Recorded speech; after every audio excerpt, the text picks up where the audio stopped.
كتني عدان نلا غاكد احمد تيساع مسلايد غاف السيستم ايديوكاتيف نا سمتا غاف لكل نا فو غرباز نا لا بيداغوجي سا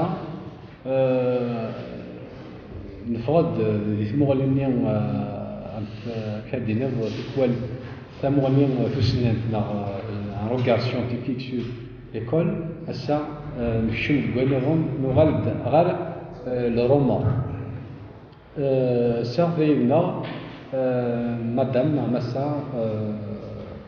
صلاح حيدر le titre du roman Narazwul Nwangel La morsure du coquelicot. نتاثي كان ثورا ونقال يسام زوالو هكا خاطر ويسن ونقال يسام زوالو يعدان ثورا وين في تبويض ان تيتر en 2013 نغران بري كان سي كان راز في ونقال نغ الرومان يعدان متسمى فيرجول اون طومب امزوالو الصروميت مي وقبل خدم وي فيرجول اون طومب سي امزوالو الصروميت وقبل كتبع ثلاثه لي رومون صارف فوالا ثم فيه زمرا دينيني تالو الصعراف تالو فرانسيست صراحه حيدر في ثلول ديال الجزائر ديال الجزائر ثمنا في الجي تنغمس لي جورناليست رومانسيير ديوث ديالنا يحمل تسكيله على لا ليتيراتور. Elle fait partie de cette jeune génération de romanciers algériens qui, de leur rage pour l'écriture, viennent bousculer l'ordre littéraire établi. Son premier roman, bien sûr, écrit en langue française, intitulé Virgule en trombe. Il a justement reçu le prix de l'Escale littéraire d'Alger. d'Alger. Oui, en 2013. En 2013. Exactement, si on parle directement du titre, le titre La morsure du coquelicot. En fait, c'était dès les premiers chapitres, le roman n'était pas encore fini, que j'avais choisi ce titre. Parce que déjà, le coquelicot, pour moi, c'est la première fleur qui représente la beauté du printemps en Kabylie. Parce que c'est une fleur, moi je suis d'Iloul Noumalo, plus précisément de d'Igaraoun. Donc depuis mon enfance, au printemps, je vois les champs envahis par les coquelicots et j'ai toujours adoré ce spectacle. Pour le titre, en fait, comme le roman il parle d'une insurrection, c'est un roman d'anticipation, ça veut dire que ça se passe dans le futur. Il parle d'une insurrection tout à fait improbable, anarchiste, libertaire, qui, sans que la Kabylie ou l'Algérie soient nommément citées dans le livre, le lecteur peut, selon ses sensibilités, deviner ou imaginer que ça pourrait se passer en Kabylie. Et la morsure, pourquoi? Parce que c'est un oxymore en fait, et moi j'adore les oxymores. Le coquelicot est une fleur très frêle. Voilà. Donc voilà, c'est la morsure, c'est le contraste qu'il y a entre l'agressivité et la violence de la morsure et l'aspect fragile du coquelicot. Ça veut dire, si on veut expliquer ça plutôt d'une manière directe, que la violence ou la résistance peut venir de personnes dont on ne s'attend pas à ça, c'est-à-dire de personnes qui ont vécu des années dans un état de soumission totale ou de fragilité totale, donc d'où le titre La morsure du coquelicot. Voilà. ضغط تقولي شي مسفلي وقال لي سيدين الكوكليكو استقبيت نقاص جحفظ قال سي قارن جحفظ جحفظ قال سي قارن ديالنا ايش الفض ما شو اللي في ديالنا مراد نغال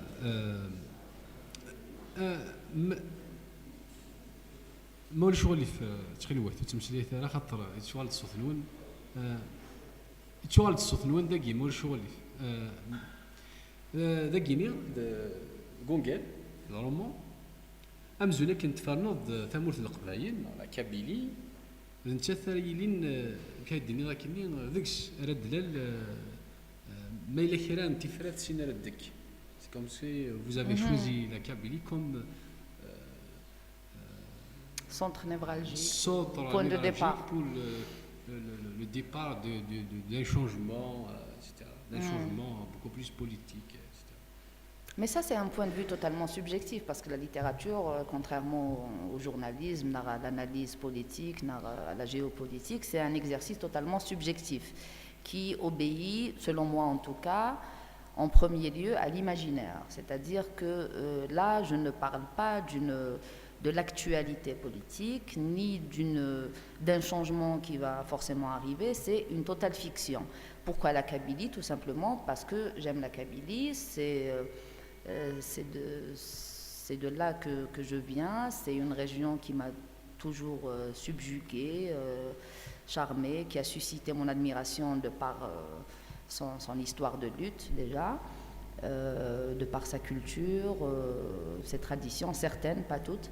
Et donc voilà, c'est totalement subjectif si j'ai choisi la Kabylie. Si je peux parler de la Kabylie avec autant de passion, autant d'amour, autant de créativité littéraire, c'est juste parce que je me sens proche d'elle. C'est-à-dire, maintenant, un autre lecteur qui est, je ne sais pas, bolivien, cubain, de n'importe quel coin du monde peut-être s'identifier à ce roman. Parce que c'est en même temps très ancré dans la Kabylie telle que je la vois moi, et en même temps universel, c'est-à-dire intemporel, un peu apatride, déraciné, même si ça parle beaucoup des racines, de la terre et tout. Mais l'idéal qui est porté par ce bouquin, qui est la liberté, c'est un idéal transcendant. Et c'est en cela que j'aime... c'est pour ça en fait que j'aime écrire. C'est en même temps une contradiction entre l'enracinement dans des principes, des valeurs que j'aime, et en même temps un total dépaysement.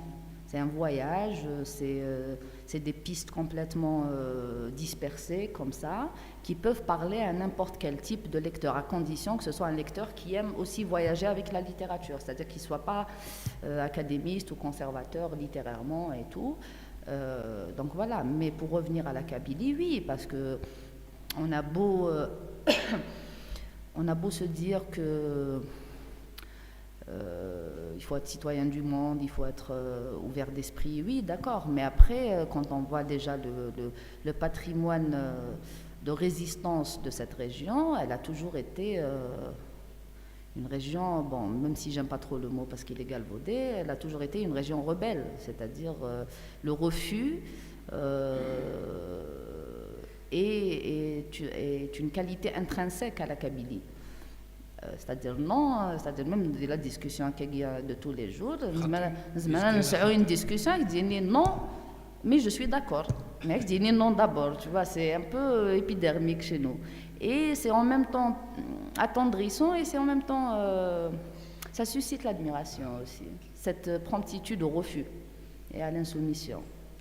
Mais ça se passe en Kabylie, ça se passe au sud aussi, hein, parce qu'il y a en fait, il y a deux poches de résistance. L'une au début de l'insurrection, l'une en Kabylie et l'une au Sahara. Ce qu'on appelle les groupes, ce que j'appelle moi dans le bouquin, les groupes armés du Sahara, le GAS, qui n'existe pas. Hein. Le GAS, oui. Voilà.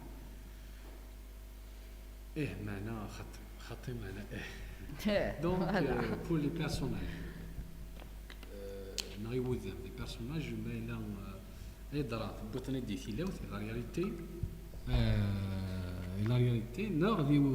c'est des personnages que vous avez aussi imaginés. Bien sûr, c'est une totale imagination. Ce sont des personnages qui viennent de votre propre imagination ou bien qui viennent de l'imaginaire social.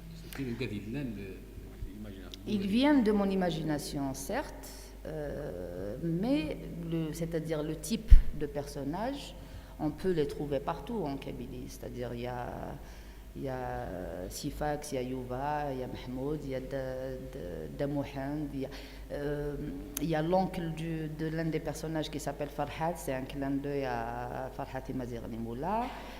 Mais c'est juste un clin d'œil, c'est-à-dire ce ne sont pas des portraits, c'est des personnages complètement fictifs, mais qui ne sont pas sortis du néant.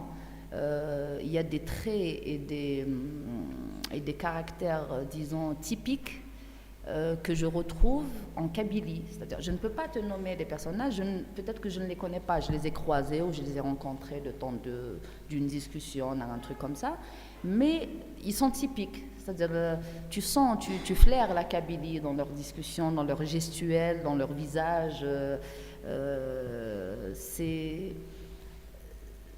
Ça fait partie d'eux, en fait, même s'ils ne le démontrent pas d'une manière, excessive et tout dans leur discours, c'est reconnaissable, en fait, c'est pratiquement à l'odeur qu'on sent ce genre de truc.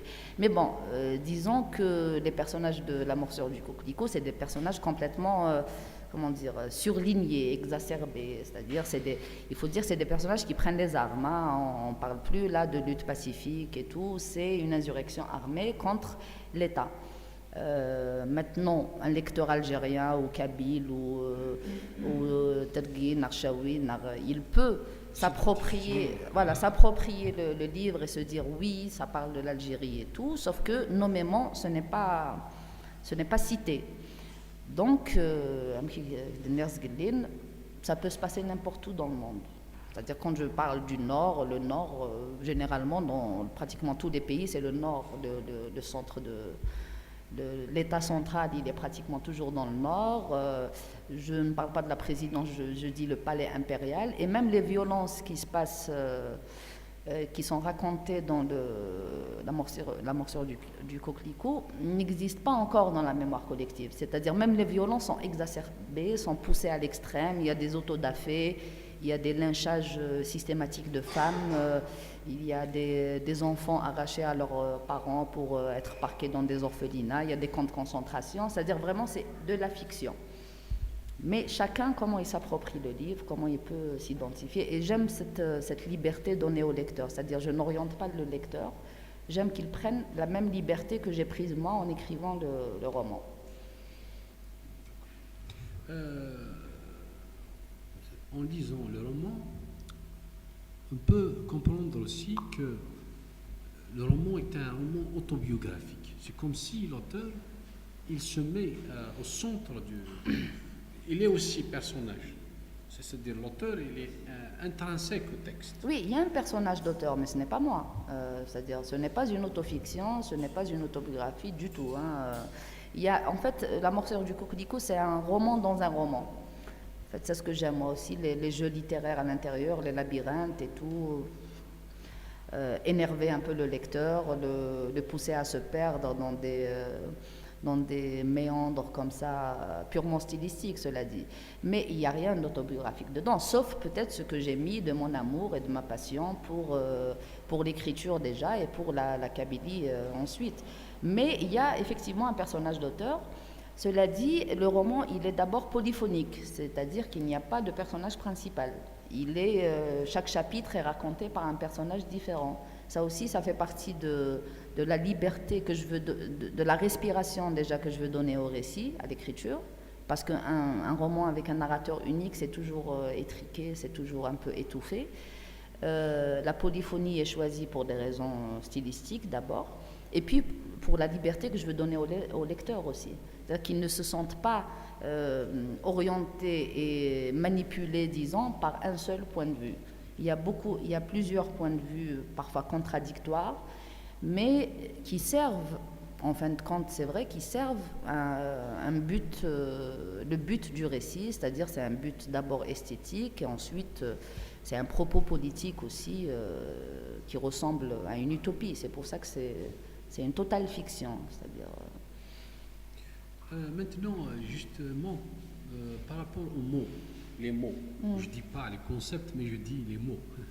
Les mots utilisés, surtout dans c'est-à-dire les premières pages, les moments que j'ai lus, principalement les premières pages jusqu'à maintenant, vous utilisez beaucoup plus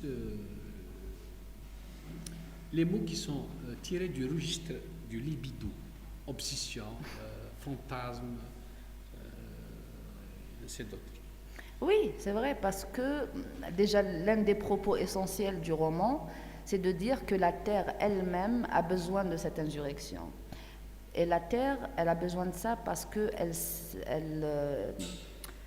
on l'a trop mal aimée, en fait. Elle a toujours, pratiquement toujours été mal aimée par ceux qui l'occupaient. Donc, l'insurrection elle-même devient un concept érotique, à la limite. C'est-à-dire que il faut changer la manière d'aimer la Terre. Ce n'est plus les mythes anciens. Il y a cette part de mythes anciens, des ancêtres, comment ils étaient attachés à cette terre, mais physiquement, c'est-à-dire c'est pas la propriété, la fertilité, c'était un attachement physique, charnel à la terre. Et le bouquin véhicule entre autres cette exigence de la terre elle-même d'être réinventée, d'être aimée autrement.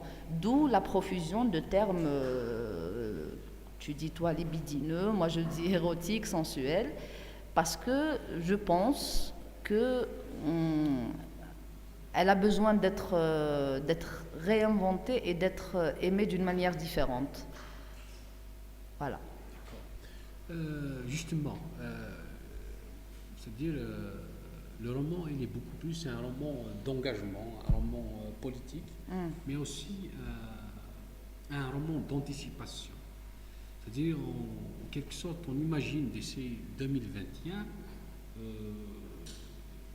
il y aura une autre, du moment que chaque fois, chaque 10 ans, chaque 20 ans, c'est le cycle, oui. Non, زعما هي ل 20 سكواسن الى 20 سكواسن تموت القبائل تكاد داك كيدي سنت حوايد تشغد مجال البطل كان ثلا ذاكيني ما كان سوغنوت vous avez imaginé كاكيا 2021 ادي كتشري ذكر النظام c'est 20 ans après 2001 20 ans après 2001 il y aura une autre insurrection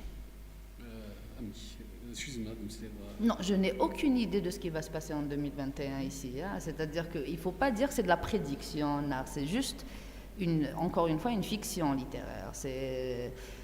Le roman d'anticipation, c'est un des genres littéraires, enfin, pas les plus connus, ni les plus pratiqués. Mais il ne s'agit jamais de prospection ni de prédiction. C'est-à-dire, il y a 90% que ça reste aussi pourri que maintenant en 2021. Hein. C'est-à-dire il y a vraiment très peu de chances que les choses changent en 2021. Mais la littérature est justement là pour ça, pour contourner le réel, pour le fuir, pour le transformer, pour le transfigurer, tout ce que tu veux, mais ça reste toujours dans le cadre de la fiction. Un écrivain n'est pas là pour donner des feuilles de route, c'est pas un homme politique, ce n'est pas un idéologue. Il fait œuvre d'imagination. Après, si ça donne des idées aux gens, c'est tant mieux, mais sinon, ça reste de la littérature, voilà.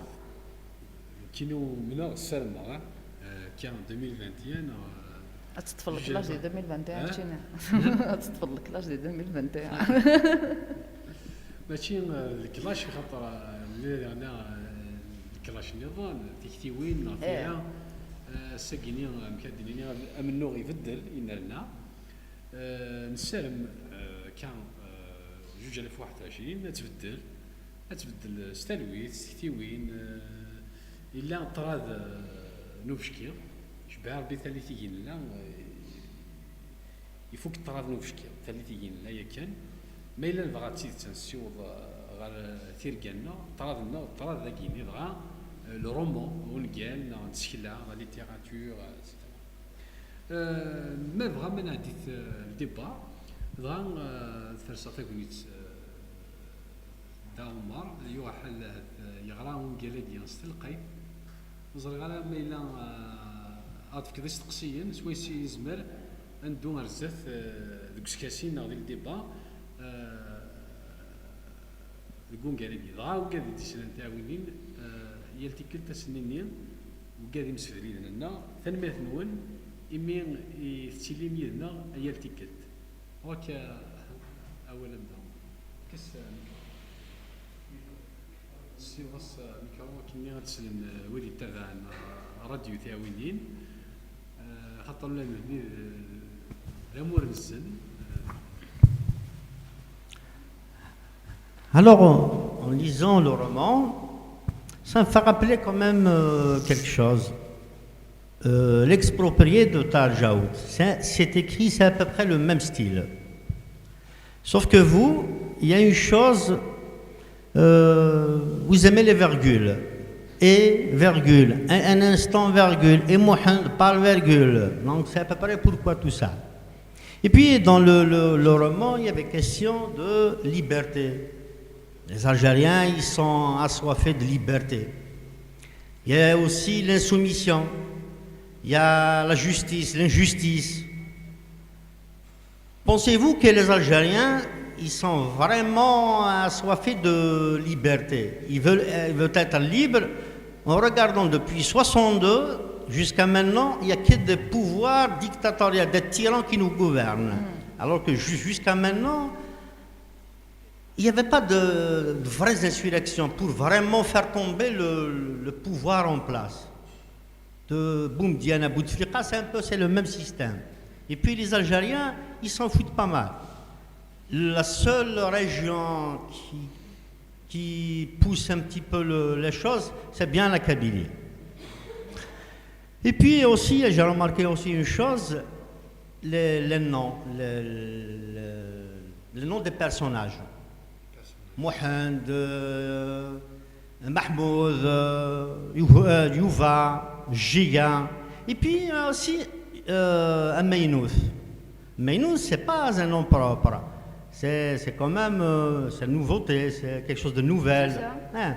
Vous l'avez introduit dans votre récit comme étant un personnage. Et si on regarde la littérature algérienne, par exemple en lisant Abdelkader Djemmeh, on devine vite que c'est un Oranais. Melk Haddad, c'est un Constantinois. Il parle de Constantine. Tout est relatif à Constantine. Pharaon et Ma'amri, c'est vraiment la Kabylie. Vous aussi, on remarque que ça se voit, vous êtes Kabyle. Vous voulez parler un peu de la région et de la Kabylie. Oui. Voilà. C'est ma façon. Je commence par la dernière question. En fait, ça dépend des façons de parler de la Kabylie. Il y a certains qui en parlent d'une manière directe, en décrivant les paysages, en décrivant le fonctionnement des villages. C'est une manière tout à fait respectable.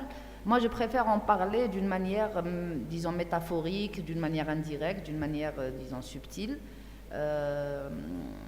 Parce que j'en fais, en fait, une esthétique qui est indépendante, qui est, comment dire, qui est vaporeuse, qui est intemporelle, c'est-à-dire c'est la Kabylie, on le sent parce qu'il y a des clins d'œil, il y a un refrain, un couplet de Matoub, un couplet de Bachir, mais moi je considère que parler de la Kabylie d'une manière directe avec des termes démonstratifs et tout, c'est lui faire injustice en fait. Ce n'est pas lui rendre justice, ne pas rendre justice à sa beauté, à sa liberté aussi.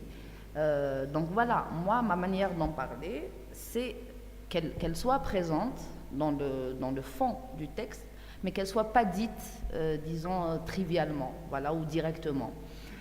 Pour passer à Maynouz, non, à Maynouz, cette génération commence à donner ce prénom au garçon, en fait. Et puis, il est beau musicalement. En fait, le choix des prénoms, c'est vrai que ce sont majoritairement des prénoms typiquement berbères, mais aussi par rapport à leur musicalité, par rapport à l'émotion qu'ils suscitent chez moi déjà, chez le lecteur peut-être. Et pour la résistance des Algériens, c'est ça ta question depuis. En fait, je le répète, ce n'est pas dit clairement qu'il s'agit de l'Algérie, de la Kabylie. C'est vrai qu'on peut le sentir très facilement et tout, mais même dans le roman, il ne s'agit pas d'une résistance unanime où tout le peuple se soulève, pas du tout. Il s'agit de poches de résistance, de petites... petits groupes de rebelles comme ça qui se retrouvent. Et puis dans la première partie du texte, cette armée de rebelles se fait massacrer littéralement par l'armée étatique et tout. Donc voilà, il ne s'agit pas d'une résistance populaire massive, parce que moi, selon moi, un peuple ne se soulève pas pour l'idéal de la liberté. Un peuple se soulève parce qu'il a faim, parce qu'il est exproprié, mais pour un idéal de liberté, un peuple ne se soulève pas parce qu'il ne peut pas parler. C'est-à-dire la conception du peuple, la masse, c'est-à-dire. J'ai une conception ça peut paraître injuste ou élitiste et tout, mais ça a toujours été comme ça. On n'a qu'à voir l'histoire. Même en 54, c'était pas aussi idéaliste qu'on le dit. Donc voilà, ce sont seulement des poches de résistance, des fous, des insensés qui se sont battus ni pour le pain, ni pour le logement, ni pour les prix, ni rien du tout. Ils se sont battus pour la liberté. C'est-à-dire il y a un tel degré de pourrissement, de privation de liberté, d'humiliation et de soumission qu'il n'était pas possible pour eux de survivre, même si biologiquement ils pouvaient survivre. Mais cette privation de liberté a atteint de telles limites, c'était ce qui est décrit dans la morsure du coquelicot. Peut-être que ça dépasse ce que l'histoire universelle a connu entre le fascisme, le nazisme et tout. Là, ça atteint des limites vraiment irrespirables, inacceptables. Donc voilà, c'est vraiment des minorités qui ont pris les armes, parce qu'il s'agit d'armes, là, il ne s'agit pas de lutte pacifique et tout. Et le reste du peuple était spectateur. Alors que lui-même, il souffrait de cette privation de liberté. Mais, comme toujours, comme disait Proudhon, la masse, la liberté, c'est le dernier de ses soucis. C'est-à-dire, tant qu'elle a de quoi manger, de quoi acheter des vêtements et des trucs, c'est pas très important, la liberté. C'est trop abstrait, quoi. Voilà. Juste une autre question. Oui. Donc, d'où vient cette aisance du vocabulaire, des mots? On sent que vous maîtrisez un peu les choses, le verbe, la langue française. Et puis, il y a aussi la vulgarité, la pudeur, l'indécence. Vous racontez les choses, peut-être si c'était en kabyle, vous ne pouvez pas raconter ça. Si. Ah ouais. Non, je ne peux pas écrire en kabyle parce que j'ai trop de respect pour cette langue, je ne la maîtrise pas assez pour l'écrire. Mais ce que tu appelles vulgarité, c'est de l'impertinence pour moi. C'est pas, comme disait Brel, la vulgarité, c'est pas la chanson née à Amsterdam. C'est pas les marins qui ouvrent leurs braguettes pour pisser, c'est deux jeunes gens qui s'aiment et le père de l'homme qui va demander le père de la femme qui va demander au père de l'homme combien votre fils touche par jour. C'est ça la vulgarité, ce n'est pas les mots qu'on utilise, c'est des situations. Donc voilà, c'est de l'impertinence et je n'ai aucune ni difficulté ni fausse pudeur je n'hésite pas. Quand il s'agit de mots qui s'imposent par eux-mêmes dans le contexte déjà esthétique du texte et dans le contexte thématique. Voilà, donc pour la maîtrise de la langue, je ne sais pas, je pense que c'est la lecture avant tout. C'est la lecture qui donne un vocabulaire, ne serait-ce qu'un vocabulaire un peu riche, c'est tout. Mais après, c'est des choix de l'auteur, comment il veut écrire, comment il veut se démarquer déjà. Voilà. Jusqu'à une petite question, ça y est. Les auteurs algériens qui vous inspirent le plus? Le Mahdi Acharchour. Il est de Sidi Aïch, il est très bon, c'est pour ça qu'il n'est pas assez connu. Les bons auteurs, ils ne sont pas très très connus ici. Il vit maintenant aux Pays-Bas, mais quand il était ici, il a édité 3 romans, dont alors lui le livre, Moineau et Haladja Alger, qui sont de purs chefs-d'œuvre. C'est le seul auteur algérien que je respecte. Je respecte dans sa manière d'écrire, quoi. Les autres, je les respecte aussi, mais bon, c'est le seul auteur algérien qui suscite mon admiration pour ses choix esthétiques et pour sa manière d'écrire. Voilà. Hakim Azouani. Donc, Hakim Azouani, il est doctorant en littérature arabe. Je prépare un avant-projet, je ne suis pas un docteur. مي انا ما تشوف لي تيتر في غارة بول بليزير كي درنا ماشا صراحه يدار وهاد زرق رماركا مكن vous insistez que l'ambiguïté quelle que soit خاص étrange c'est une qualité et l'écriture comme quoi توريض la clarté l'écriture c'est une faiblesse non c'est donc Non. va تفهم على البوان كاين Non, je n'ai pas dit que c'était une faiblesse, j'ai dit que moi, je n'aime pas écrire de cette manière. Maintenant, j'aime provoquer, énerver. C'est ça, oui. Mais à la fin, il n'arrive plus à comprendre rien du tout. Donc Ça dépend de ce que tu appelles comprendre. Parce qu'il y a le lecteur modèle, il y a le lecteur informé, il y a le lecteur. Je ne sais pas. Donc, il y a une Oui, mais écrire selon les lecteurs, dans la perspective d'être bien comprise ou reçue par un lecteur, c'est un gros problème aussi, parce que c'est une privation de liberté pour l'auteur aussi. Il ne pourra plus écrire comme il veut, il va écrire pour être vendu, c'est-à-dire vendu en termes d'exemplaires. Ce n'est pas mon idéal et je ne pense pas que ce soit l'idéal de la littérature, c'est-à-dire la première vertu de la littérature, comme tous les arts, comme tous les exercices créatifs, c'est d'abord la liberté de le faire, c'est la liberté du choix, de la manière de le faire. Maintenant, c'est vrai qu'il y a des lecteurs qui peuvent détester ce que j'écris, il y a des lecteurs qui peuvent aimer, il y a des lecteurs qui sont mitigés et tout. Ce n'est pas un problème pour moi. Donc, vous ne cherchez pas à plaire au lecteur. Un maximum, non. Pour moi, les best-sellers sont de piètres romans aussi. تقلب ظهر رونومينات نعم. Je ne sais pas pour qui j'écris, je ne sais pas. Moi, j'écris d'abord parce que j'aime le faire. Est-ce que ça existe, le lecteur virtuel? Est-ce que ça, vous croyez à ce concept Un lecteur virtuel? Si, virtuel. قارئ افتراضي. Non, il y a des lecteurs, mes lecteurs existent, ils sont très nombreux, c'est pas ça le problème. J'ai pas envie de faire œuvre de paternalisme. Avant d'écrire, est-ce que vous imaginez un lecteur spécial? Non, raté. Je n'imagine ni un lecteur spécial, ni un lecteur banal. Je sais que, en fait, c'est pas des aptitudes, c'est des envies, la littérature. Il y a des gens qui ont envie de littérature facile, digeste, qu'on peut lire dans un train, avant de dormir. Cela dit, même mon bouquin, on peut le lire dans un train, avant de dormir, c'est pas un souci. Mais c'est des envies. Et moi, j'ai pas envie d'être paternaliste avec quelqu'un que je ne connais pas. C'est-à-dire, avant d'écrire une phrase, je vais dire, ah, Wahater, elle est trop difficile, ils vont pas la comprendre. Ça, c'est un manque de respect envers un lecteur que je connais même pas. Donc, autant écrire comme on veut, et il y aura toujours des gens qui vont aimer, il y aura toujours des gens qui vont détester. Ça a toujours été le cas. Mais je ne m'auto-censurerai jamais, ni je me priverai d'écrire comme j'aime écrire moi. داود غاستقسين حكيم النظام ما يدرى كمية التعرض معنا انت اميقار يولوني التعرض يدرى يوقاد يسنن يمسنون وقاد يفهم يمسلين النية لا وقاد يفغيض كان ذا شو كان تسقسي اكنيغان اشو غير التعرض شو غير يدرى التعرض اللي تفدل يدرى بغيضة الناغ السكلا لا ليتيراتور يدرى وكذا فريد تتوالي الناغ التعرض كنا ميسين كان مدن ارتقالا.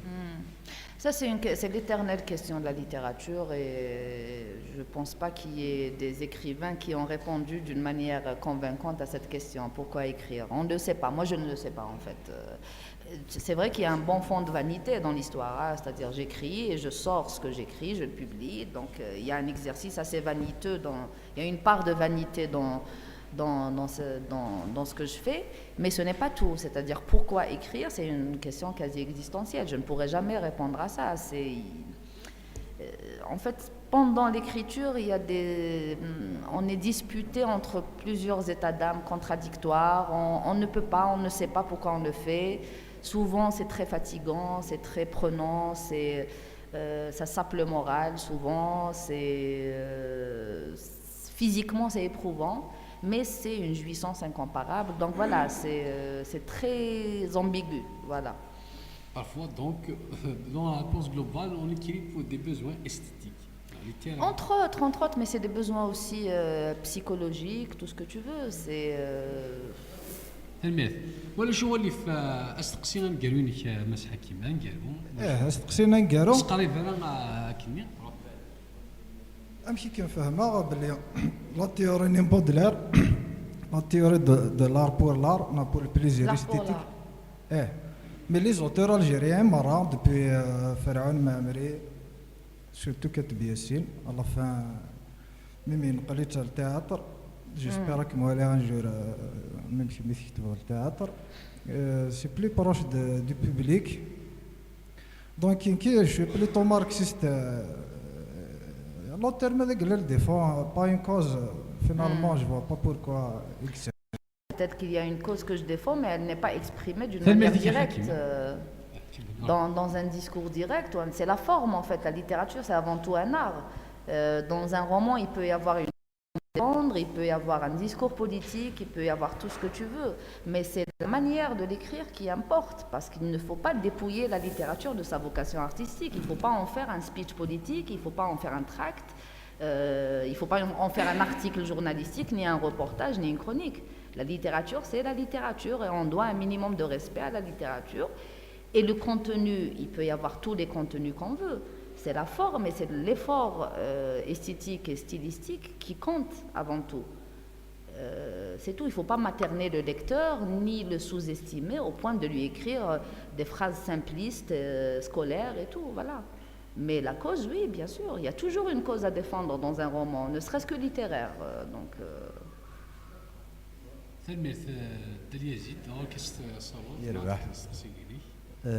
premièrement, deuxièmement, rapidement, je félicite Massia pour toute une suite de questions impertinentes, guerzintes. Ils sont en place du 20 sur 20, c'est des questions donc revenons un petit peu au sujet. Donc c'est malheureux que le livre, vous n'êtes pas la première, nous aurions souhaité qu'on lise d'abord l'œuvre d'un auteur ou d'une auteure, après on en débattra comme ça, c'est-à-dire il y aura une fructuosité quand même. Mais riche, on fait avec ce qu'on peut. Alors, face à un pouvoir despotique, face à de la tyrannie, face à tous les qualificatifs d'avilissement, vous apposez votre signature peut-être en opposant à ceci des termes rébellion, insurrection, joute, c'est-à-dire vous conjuguez en adéquation parfaite avec ce que fait ce pouvoir-là qui a l'air un petit peu de jeter l'ancre du bateau Algérie dans un trou pour qu'il ne démarre point. Alors, j'avais trouvé comme ça en surfant les articles qui sont écrits vous concernant, vous dites, donc vous opposez une guerre géologique. La guerre, je la comprends, comme je n'ai pas lu le livre, je voudrais bien que vous expliquiez tout à l'heure pourquoi géologique. Et vous dites que la guerre géologique est un projet où nous faisons cette guerre-là et nous deviendrons vivants, ou bien nous ne la faisons pas. Et là, c'est l'engloutissement, vous avez trouvé le terme exact. Donc, on court vers où? Une conclusion toute simple, c'est du Toby or not Toby. Alors, vous voulez vivre, vous décrivez un petit peu le topo de ce qu'il faut faire, ou bien vous restez comme ça. Vous avez employé le terme une société gangrénée.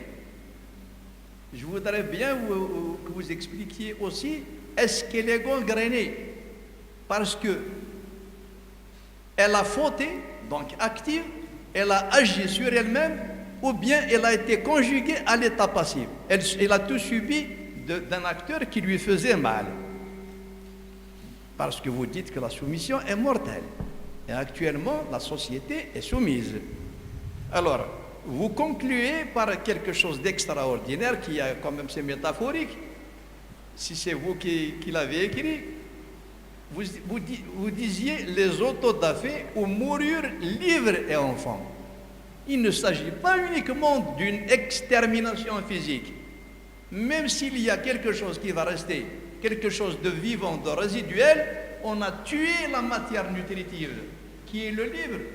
Je comprends par cela les auteurs qui ont été supprimés, tués, etc. Est-ce que vous faites maintenant la relation entre ce pouvoir-là despotique et l'ogre qu'il a créé en face, l'anti-pouvoir qu'il s'est créé à lui-même, disons, le religieux, l'islamisme. Ça, c'est la première question. Alors là, en face, je ne sais pas tous les auteurs. Je ne suis pas écrivain, je suis lecteur. Pourquoi vous dites la vérité?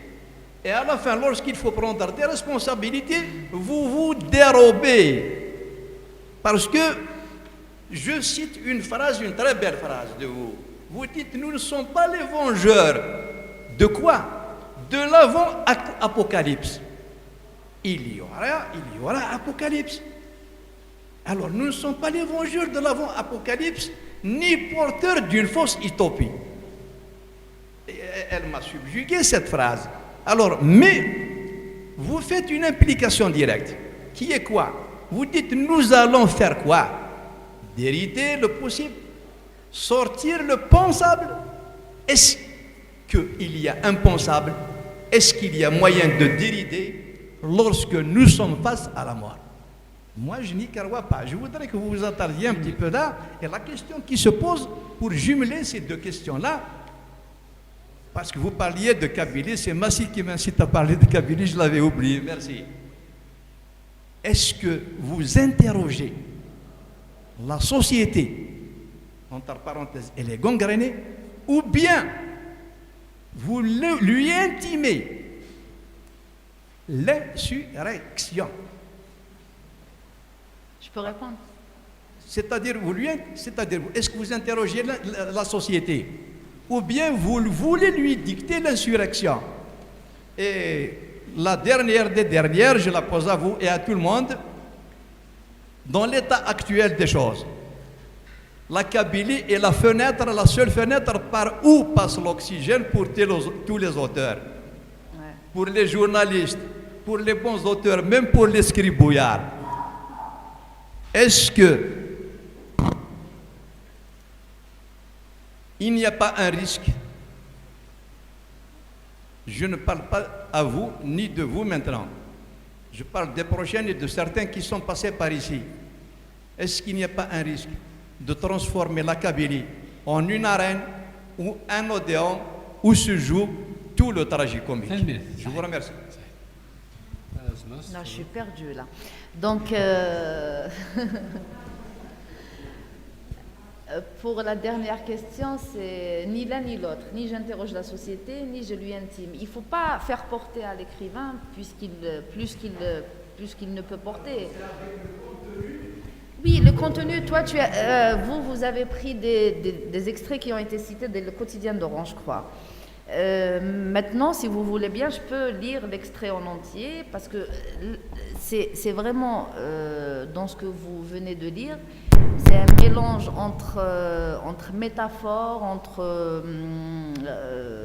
c'est-à-dire conviction politique. C'est vraiment un mélange qui a deux buts. Le premier, il est purement esthétique. Et le deuxième est d'être assez percutant de par le contenu, de par la thématique. Maintenant, un roman, selon moi en tout cas, n'est pas là pour intimer l'ordre, ni pour s'adresser à la société, parce que pour moi, la société, c'est une masse abstraite qui... Moi, je m'adresse à des individus. Qu'ils soient 10, 100 ou 1000, ce n'est pas important. Et ce n'est pas avec la morsure, grâce ou à cause ou avec la morsure du coquelicot que cette société dont vous me parlez va se soulever. Voilà, ce n'est le mythe de la littérature qui change les choses, ça reste un mythe quand même. Et en tout cas, ce ne sera jamais un seul écrivain qui va pousser les gens ou les lecteurs à se soulever. Moi, mon but, il est très modeste, c'est de pousser un individu, ou 10 ou 100, à se poser des questions, à revoir sa vie déjà, à revoir sa manière de vivre, sa manière d'obéir, sa manière de se soumettre à un ordre quel qu'il soit moral, religieux ou politique, et de se poser, ne serait-ce que se poser des questions. Mais déjà se poser des questions, sortir de la certitude abrutissante, c'est déjà ça. En tout cas, c'est ça mon objectif. Il est très limité, très modeste. Hein. Maintenant, même si ça parle d'armée, de lutte armée, d'insurrection et tout, ça reste une fiction. Disons un fantasme. Je ne dis pas que je ne suis pas convaincue de ce que j'ai écrit, je suis convaincue de chaque mot qui est écrit dans ce bouquin et j'assumerai toujours ce que j'ai écrit. Mais il ne faut pas trop transposer le réel et la fiction. La littérature, ça reste de la création. C'est comme une œuvre de Dali, Salvador Dali, on ne va pas aller lui dire la persistance de la mémoire, les horloges molles, pourquoi tu ne vas pas nous les fabriquer tout de suite dans la réalité? Ça reste de la création. Est-ce que vous voulez bien me rappeler la première question? Parce que la première question, c'était une remarque, plus que... Ah oui, la violence. Opposer la violence à l'État, est-ce que ce n'est pas adopter ces méthodes?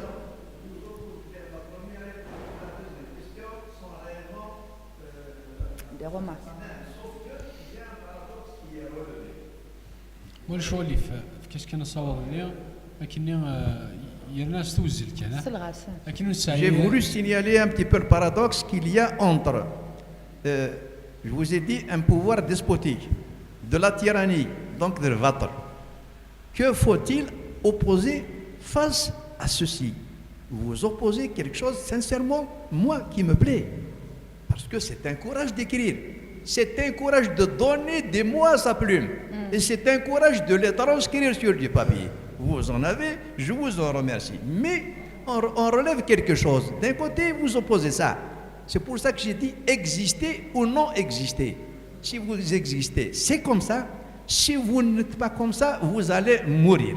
C'est la conclusion à laquelle vous étiez arrivé selon ma conception de la lecture que j'ai faite comme ça. Oui, oui, j'ai compris. Ok. D'un autre côté, qu'est-ce que vous dites? Vous dites c'est ça, c'est ça, c'est ça. Nous ne sommes pas les porteurs d'une fausse... Mais nous allons faire le pensable. Alors, lorsque vous dites nous allons faire le pensable, moi, ça m'a paru que vous reculez un petit peu. Non, c'est pas faire le pensable. Vous voyez? Enfin, vous étiez quand même assez décrite par une journaliste, je me souviens plus, je crois que c'est Atouche. Oui. ولا شو اللي استقسين نفهمي لان كني وكذا مسفلين ديال الطفران ديال راديو تاوينين وفي السعيره تقول فويدنا زمرا فاس استقسين شوف ما دير استقسين كنت تفهمها لا كنت زيانك امزونا كني مالا دي فايون سافي داكيني ورزمير راه دي تنغض سكودنك موثا زمرا ديناكا. Ça, ils l'ont dit en 2001 déjà. Les tags en 2001, c'était « Vous ne pouvez pas nous tuer, nous sommes déjà morts ». Et je l'ai emprunté dans le bouquin une ou deux fois où j'ai dit « Je suis le mort qu'on ne peut pas tuer une deuxième fois ». Donc c'est un clin d'œil aussi à 2001. Pour ce qui est d'opposer la violence à un état despotique, comme vous le dites, il y a un personnage qui répond très bien, c'est un des chefs de l'insurrection qui dit « Un État surarmé et terroriste ne peut comprendre que le langage des armes et de la terreur. Mais ce n'est pas une terreur sauvage, comment dire, ce ne sont pas des exactions. C'est vraiment une lutte contre un État qui est tyrannique, qui est criminel. Donc la violence devient un moyen de lutte légitime. Et ça, c'est pas parce que ça fait longtemps qu'il n'y a plus eu de lutte de ce genre qu'on va, même si on est pacifiste et tout ce qu'on veut, on va délégitimer ce moyen de lutte. C'est un moyen de lutte comme un autre. Voilà. Non, ça c'est une métaphore. Dire que l'insurrection c'est un projet géologique, c'est ce que je disais tout à l'heure, c'est la Terre elle-même qui veut se soulever. C'est reprendre ce rapport amoureux, charnel à la Terre, et la Terre qui subit depuis des siècles et des années toutes les abominations possibles et imaginables. Elle-même, elle veut avoir sa part aussi de liberté, et la Terre c'est un personnage un des personnages principaux du bouquin. Voilà. وانا شو اللي في السين دافلان انا عندي نسقسي يونس Non, non, il n'y a pas de souci. ما تعرض ونقال مع الرومون نيتش إلا دغا يتزوار تينس نا بحال شنيا منسو البرومي شابيتر نا في تمسلي دطاس غا فكال ثايرين يسيفكاو مذاني وكال مذان ذك وكال ديكا مذان كنا دينارني لا قد يتمن كان سواكال ولا يتمن راس ربي ولا يتمن راه سنفين ولا يتمن راه لا قد يكستو كذا ربي لا قد يكستو كذا من كان ستللي ذا شو ما نسروسنا لا كومباريزون غير ونقالينم تخمام فريدريك نيتش عندنا فهم زونا كيني ثقم الضطس فلسفي فريدريك Non, Nietzsche c'est un de mes auteurs préférés, mais peut-être qu'il a bien exprimé ça, qu'il a bien décrit ça, mais ce n'est pas lui qui a inventé le... Et je le rejoins, je suis d'accord avec lui, dans le sens, oui, à un moment donné, il faut revenir aux valeurs essentielles, qui sont la liberté et l'attachement à quelque chose qui est finalement notre seul bien. Les dieux, les religions, les prophètes sont là pour brider les libertés des gens. Ils ne sont pas là pour les libérer, pour leur donner une morale, un bien-être quelconque. Ils sont là pour installer un ordre social, un ordre politique, un ordre de classe aussi, un ordre financier, tout ce que vous voulez. Maintenant, oui, je suis d'accord. Et dans le roman, je dis que, puisque c'est une insurrection libertaire, l'une des premières choses qui seront abolies, c'est les religions, parce que c'est la première chose, la première intimation à la soumission, c'est la religion, quelle que soit la religion, hein, c'est-à-dire l'islam, le christianisme, le judaïsme, kif kif. Ça tend vers la soumission, ça tend vers la création d'une morale qui est établi sur un principe purement capitaliste, quoi. C'est un principe d'intérêt, c'est-à-dire si tu ne fais pas le mal, c'est parce que tu as peur de l'enfer, si tu fais le bien, c'est parce que tu espères une récompense de l'au-delà. Tout ça, c'est très, matérialiste, c'est très terre-à-terre. Alors qu'on sait très bien qu'on n'a pas besoin de religion pour avoir une morale, encore moins pour faire le bien sur terre. Voilà. مشغولي في الهواك كنبدا سقسي مدام حيدر ما غيسم سمك ماس كيك نسقسيها في التيتر خاطر التيتر كاينه في بلاص لا مورسور دو كوكليكو اور انا كوني نزرب لي كوني نقرا الشريف بيضا ورنا هكا يعني ما كيفاش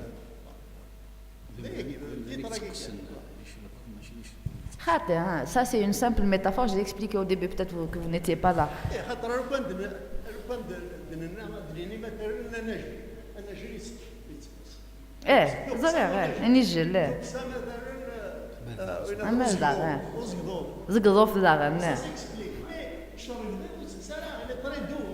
Voilà, c'est ça. C'est un oxymore, je l'expliquais tout à l'heure. C'est une fleur très douce, très fragile, on la touche, elle tombe en ruine. Et dans le bouquin, il s'agit justement de ça, de personnes soumises, fragiles, romantiques, qui aiment la littérature, qui aiment la musique, qui aiment l'amour, et qui finissent par se révolter. C'est-à-dire, ce sont les personnes les plus pacifistes qui soient, qui ont fini par prendre les armes. Donc la métaphore qui m'a paru la plus ressemblante et puis la plus belle aussi littérairement, c'est ça, le coquelicot, la morsure du coquelicot. La prochaine fois, faites attention quand vous cueillez un coquelicot. Qu'est-ce que ça صوب منشولي سميتيات كان اسمك منشولي مسيو موسوي ناس مساويه الزلمه صار حيدر un soufisme arbouillé. Vous avez titré votre roman Morsure du coquelicot. Le coquelicot, chez nous, surtout par rapport à l'Jdous Naramki d'Adran, il reflète la couleur, la plante, la fleur, la couleur, le décor, dans le temps, pour la vie, la beauté, dans le temps et à travers toute l'année.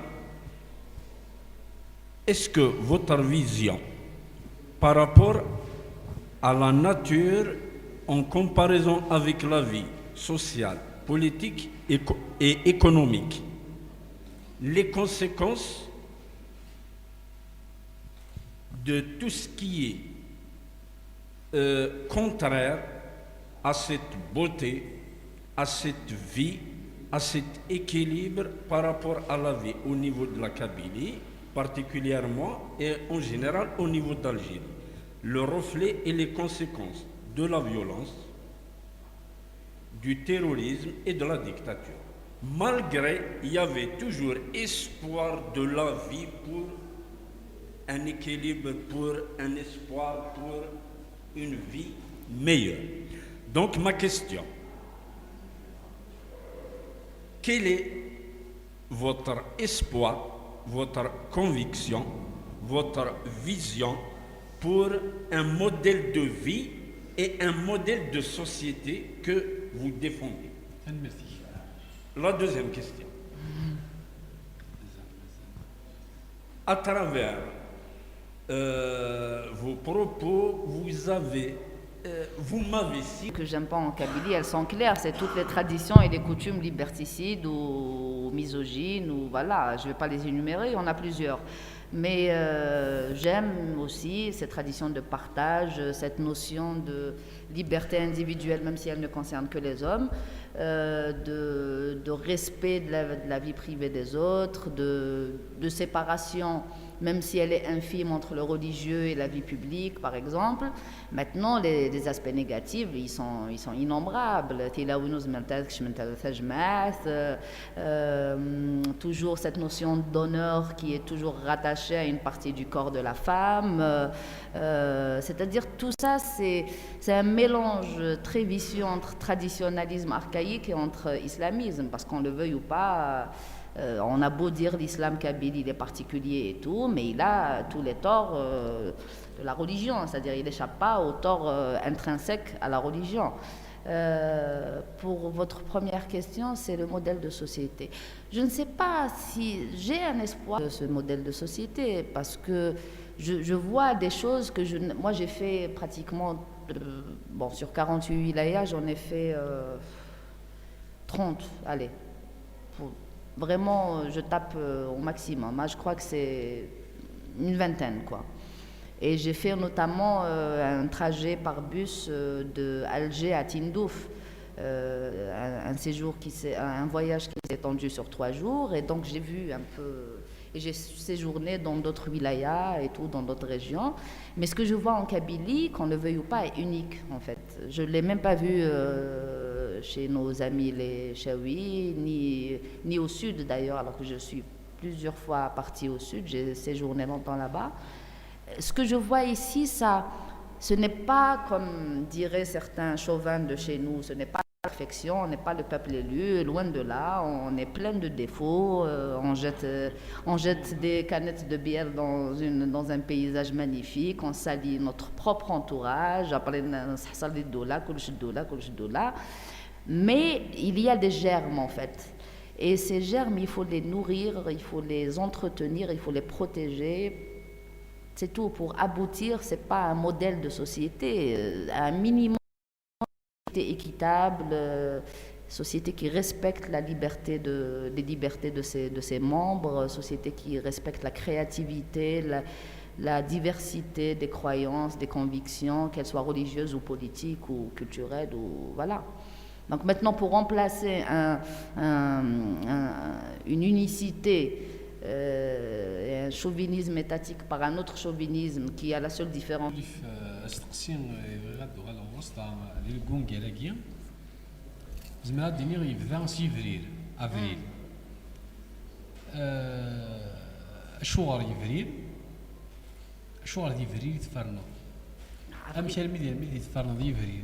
Est-ce que avril, dès l'introduction, on l'a introduit avec avril. Puis, est-ce que Avril veut dire dénoncer le déni identitaire?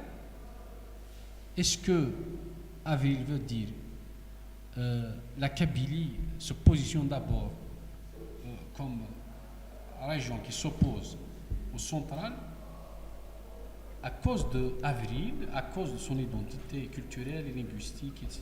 Non, Avril, c'est un symbole, qu'on le veuille ou pas, mais ici, le déni identitaire, il fait partie d'autres dénis, c'est-à-dire le déni le plus important de le roman, c'est le déni de liberté, c'est-à-dire, voilà, et même l'une des premières pages du roman, il y a de l'autodérision, il y a le personnage qui se fait torturer par un commissaire qui lui dit, voilà, je ne suis pas prisonnier de totem, Mouloud Mamri, Narmato, Benar, je ne suis pas prisonnier de ces totems-là, mais c'est vous toujours qui nous poussez à encore aimer cette terre, à encore se battre pour elle, parce que vous faites toujours preuve de vulgarité, de trivialité, de violence totalement gratuite, alors que nous, on a demandé qu'un semblant de liberté pour déjà l'aimer, cette terre.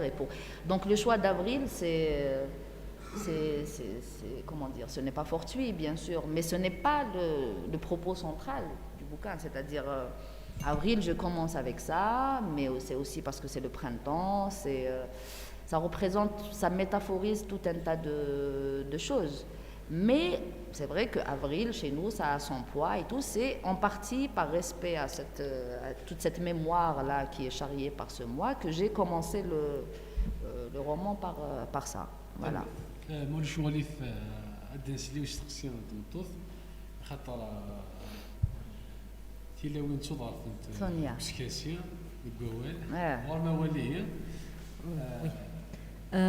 J'ai remarqué dans le roman. مول شغل سميتي هذاك اني سونيا. مسفلي انا نسلت Oui. سميم أشو؟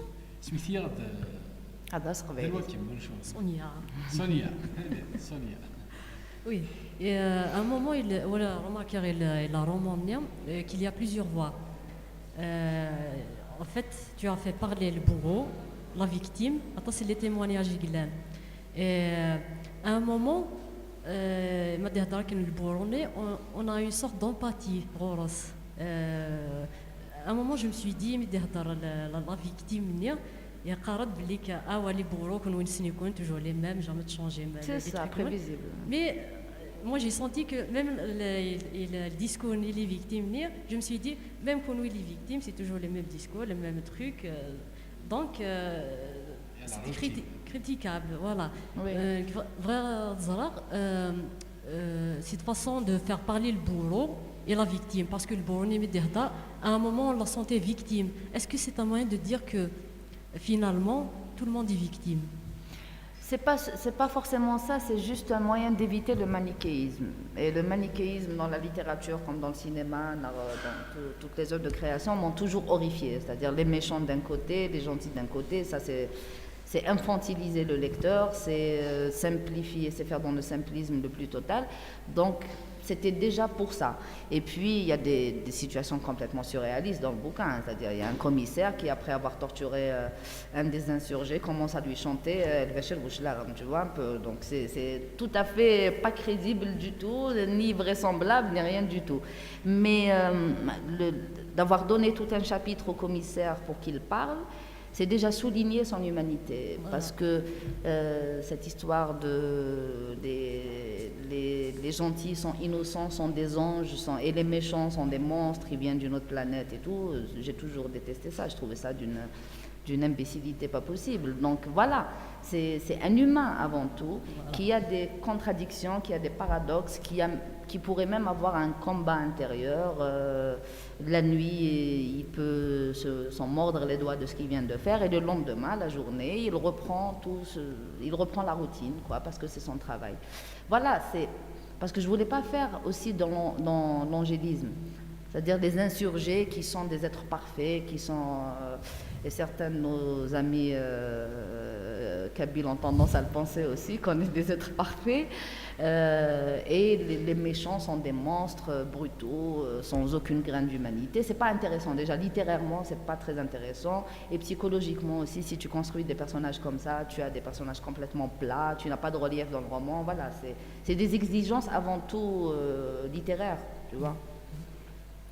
Donc, tu as anticipé sur ma question sur l'humanisme, donc c'est bon. Comment? Tu as parlé d'humanisme, donc c'est bon. Voilà. Voilà. Donc, الملك نودي كنا نسقسي مرجولي سقسي اوكي مرجولي في كيس دا صوابني كنا تبعنو قال دي سلن قال دي سلن دي تاوين يلتي كت الا قاسن تخميم راه Oui, merci. مدينير مدام سارة حيدر خالتي مدينير خالتي عسلمان مخيمية كويرة ندقيا. Donc d'abord, là il y a une chose, je profite de l'occasion. Donc après la conférence qui je peux كان كيشطح ما يدور كازم d'ailleurs ستيل هذا مليح مليح. ولكن je rentre dans le sujet. Donc, pardon, ma question est brève. Oui. Ma question est brève. Donc, le titre, je reviens toujours au titre. Donc, cette plante, lesquelles, donc, souffle l'ouvrage aiguë. Donc, la plante aiguë, c'est une plante, je suis à l'étude flash, donc, c'est une plante médicinale, donc, c'est antispasmodique, etc. Donc, elle est hallucinogène. Donc, et puis, même la façon de l'utiliser au sein de, c'est-à-dire en matière de la médecine, donc, c'est simple, c'est par infusion. Donc c'est par infusion, etc. Donc prenez une tasse, etc. Donc c'est avantageux pour cette plante, c'est très avantageux. Donc vous, aussi, nous sommes convaincus sur votre but, dans lesquels vous avez utilisé cette plante.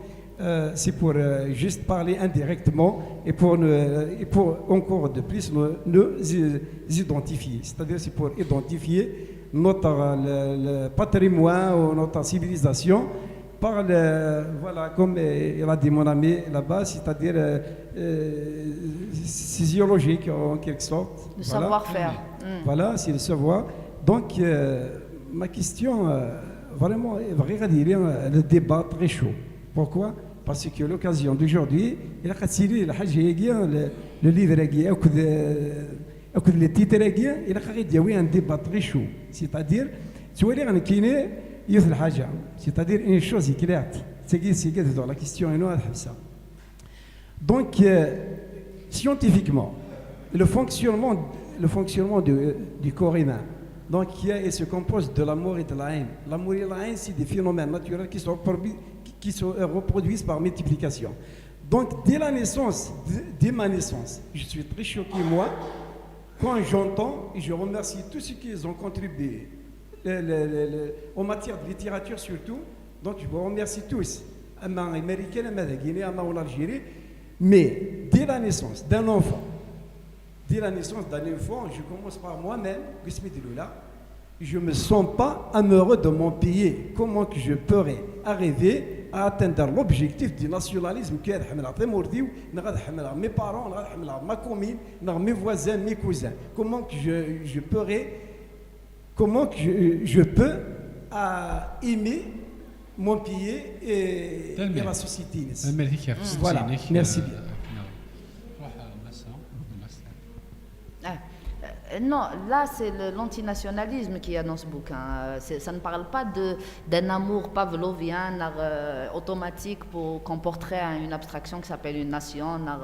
D'ailleurs, il y a comment dire, un réquisitoire sans concession contre ce concept de nation, de nationalisme, de drapeau, d'hymne national. Tout ça, c'est des aberrations, quoi. Le seul amour dont parle le bouquin, c'est l'amour de la terre. Et à la limite, c'est un amour libre, c'est un amour qui n'est pas conditionné, qui n'est pas dicté, qui est pratiquement instinctif. Voilà. Mais l'amour de la nation, de la commune, bien sûr, je suis d'accord avec vous, on ne peut pas aimer parce que ce sont des entités d'abord répressives, d'abord liberticides et imposées. Donc on ne peut pas les aimer, on ne peut pas aimer quelque chose qui nous prive de liberté, c'est naturel. Donc voilà, le seul amour dont il s'agit dans le livre, c'est l'amour de la terre, parce que ça devient ça implique toutes les émotions que ça peut susciter en nous, c'est-à-dire et tout, j'imagine que vous êtes ému par la beauté, par la beauté déjà des paysages, par la générosité des villageois, par leur manière d'être, leur respect envers la nature, déjà c'est tout. Mais sinon les notions comme l'État, la commune, la nation et tout, non, tout ça c'est des fioritures quoi. تلميذ زين زمرا دينا نبض ثقرا نسارق شو عندنا لو كراك استقسي نروح يحيى اقفل دا يحيى الا ماسك كمال قسيسين نفلا يحيى قاوي نفرو نروح يحيى قاوي قبل كمال قسي جورناليست الميرث نون ثمرتي مسين ثمرتي مدام Sarah Haider. Moi, je ne peux pas vous poser la question sur un roman que je n'ai pas lu. Je vais le lire, j'espère, ces jours-ci. C'est difficile de poser comme ça des questions subjectives. Parfois, je ne rentre pas dans des détails, parfois inutiles, entre guillemets. Moi, je vais vous poser une question très simple. Dans l'affiche, sur l'affiche qu'on a collée un peu partout, on a mis journaliste et écrivain. Moi, je vous pose une question. Donnez-nous en quelques mots votre parcours dans le journalisme. Je suis dedans, donc je voudrais quand même avoir un aperçu sur votre parcours, voilà, dans le journalisme. Et autant que j'ai vu un petit peu des passages ici, dans le livre, c'est vrai que vous écriviez bien, mais d'après le Chawka Amari de l'Ouatan, il me dit tout le temps que les journalistes écrivent toujours mal. C'est-à-dire, la manière d'écrire dans un journal et dans un livre est tout à fait... Bien sûr, différent. Voilà, ils écrivent mal. Je ne sais pas si vous êtes d'accord avec cet avis. ما سقسي كمال سين دفلا انا دي سرير Ça dépend bien, مازال. يحيى قاوي سكين الفك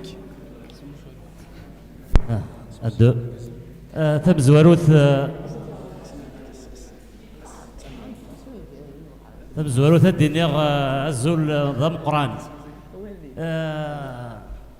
كمين توالي غير الجنيد لا كاميرا كي نعمر يصبح ربي هكا كي العالم تموالي قال وين دي لي انترلوكوتور دونك الدنيا مرحبا يسمع تمورتيم كنت النظام داكي كاكيلور نكي عوان ديال جيراننا نكي استقسيو فاشو ça part exactement l'idée de ça part du ça démarre du titre la morsure du coquelicot ثقسا واش تجي كاكينيا توريسميس ولا جحفظ voilà donc c'est une grande violence, c'est une forme de violence. C'est une violence qui juste avant la mort. Mais qu'est-ce que je fais c'est une forme par rapport à la société. Évidemment, on a le livre, mais on a à partir du titre. Donc, il faut l'injustice sous toutes ses formes. Il y a les injustices. Il y a le code de la famille. Un profiter, c'est une femme. C'est une écrivaine de la pré-indépendance. Donc, c'est une autre forme de littérature. C'est la véritable littérature algérienne. Donc, votre avis le code de la famille, il y a mineur à vie en Algérie. Alors que, dernièrement, lors des dernières élections présidentielles, il imaginez le président de la République وثانا mineur à vie. يعني باش تروح تخمم الحاجه تلاقيت لوتوريزاسيون بافاس ايماجينا ما تعدى تحكم ذ نتاف ماشي لا كونتراديكسيون فغايد تفقد العقليه هنا ما فاش تاكيني وثاني ميرت نول ثاني ميرت مسكاوي ذاين نصود ما صاد في الشخصيه. Donc voilà pour le parcours, c'est rapide. J'ai commencé le journalisme à 19 ans. J'ai commencé à la Dépêche de Kabylie, après 1 an et demi, 2 ans je crois. J'ai pris quand même un an de congé sabbatique après. Après, je suis partie au Temps d'Algérie, j'ai pas tardé. Ensuite, je suis partie au Jeune Indépendant, toujours dans la rubrique culturelle. Hein. Ensuite, c'était Algérie News. Là, je suis restée 4 ans, je crois. 3 ans. 3 ans, jusqu'à la fermeture du journal par l'État. Là, j'étais chef de rubrique culturelle et chroniqueuse. J'avais une chronique hebdomadaire. Maintenant, jusqu'à maintenant, depuis 2014 à aujourd'hui, je suis au Soir d'Algérie et je suis toujours à la rubrique culturelle. Voilà. Pour les journalistes qui écrivent mal, ça dépend. Si on reproduit un style journalistique dans les romans, bien sûr, c'est affreux, quoi. Mais certains arrivent à faire à séparer les deux styles. Voilà. Le code de la famille. Le code de la famille, le code de la famille, je suis contre les présidents, je suis contre les élections. Déjà, s'il y a une femme qui est élue présidente, ça n'arrivera pas. C'est normal. Ce sera l'une des rares raisons qui va pousser la majorité à sortir dans la rue pour protester déjà. Parce que... لعن الله قوما أمروا عليهم امرأة. Voilà. Donc voilà, ce sera pour ça déjà et ce sera l'une des seules raisons qui va pousser la majorité à sortir dans la rue. Bon, c'est une abomination, on est d'accord, il ne devrait même pas exister ce code de la famille. Mais bon, c'est le flirt, l'éternel flirt entre l'État qui se dit civil et les islamistes. Voilà.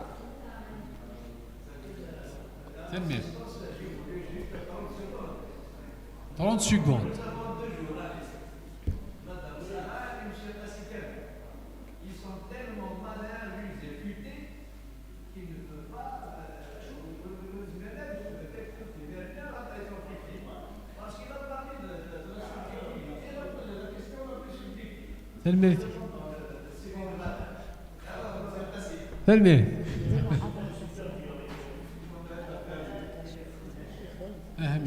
Juste وليد غادي فيك غادي فيك هذا استقسين غادي كاع ثماوث وليد السيوط كان صواب انت دركاز صراحه يدار نبغى نسلسل راديو ثاوينين راديو ثاوينين قليك شريد هكذا مسفليدن راديو كاد ثماوث نورمال كاينه اون كيستيون شين دافلا دزمكتي إشارة ندير الدون دونك إشارة ندير الدون رزاف نسعى لو 15 أكتوبر 15 ثوفر نسعى غادي يلي علي فرعون ميس مولد فرعون هادياس غادي ويدي أنا ونتسعى غسارق اون كونفيرونس ديال تيليا تدويلت ستيت سيكيا سي راديو تاوينين 22 ديال ثوفر ميكس كان ثوفار مي قرب هذا يكفو تيلي دانا يدنا رانيا ودان هذاش ديالنا ولا نتث غادفك ثموغليس غاد مسلاي غاف ثيوينيس روح مس وديد C'était à toi de poser une question. هذه كاش تقسيم une question.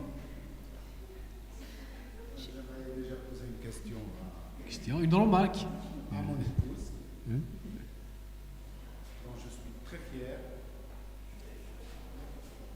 Et je vais vous dire, qu'est-ce que ça fait d'être à Bouzgane?